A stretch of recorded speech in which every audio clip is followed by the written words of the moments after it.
Round 1, and we are back for another year at the Warrandyte Cricket Club.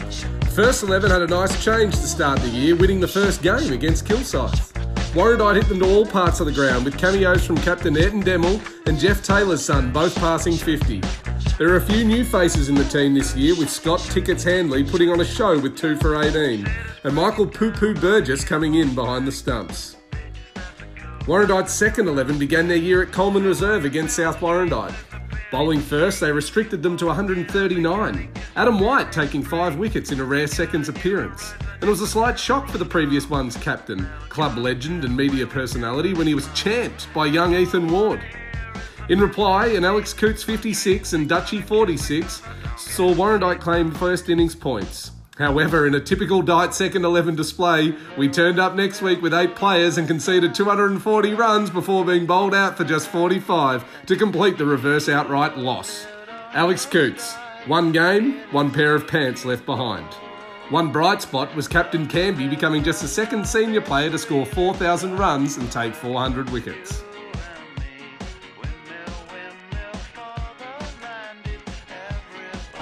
When I make another 126 runs, I'll be the greatest cricketer in Warrandyte. Newly minted skipper Luke Warren kicked off his tenure as Three's head honcho with a ripping hangover, a successful coin toss and a 40-run partnership with Mick Spence, before being stumped for a blob as Mick Spence rewrote the history books by becoming Warrandyte's second double centurion. He would make more than half of the Bloods' final score of 370.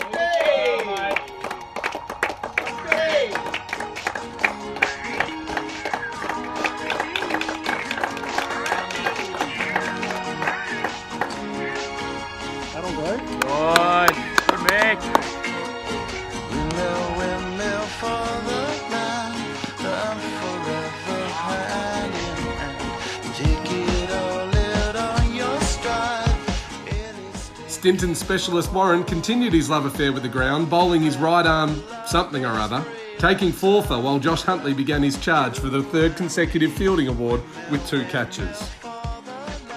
The Fours lost the toss and fielded. Honey Badger got a wicket in the second over and the bowling and fielding pressure was tight to dismiss Rangers for only 82. Homer with 3 and 2 wickets each for Apples and Prangelli. Big Jacko fired at the top of the order with 61. Great contributions from Jimmy, Prangers and Monty Burns with 29. Warrandyte declared on 264 with an eye on an outright win.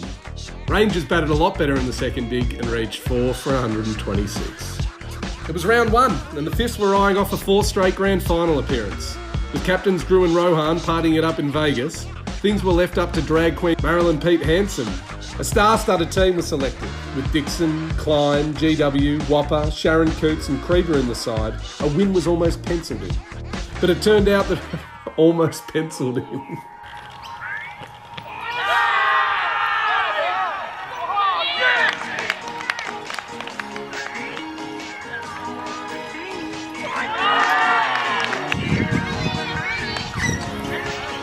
But it turned out that Rohan got more lap dances than Warrandyte got runs, as the Dyte got bowled out for 44 on day 1.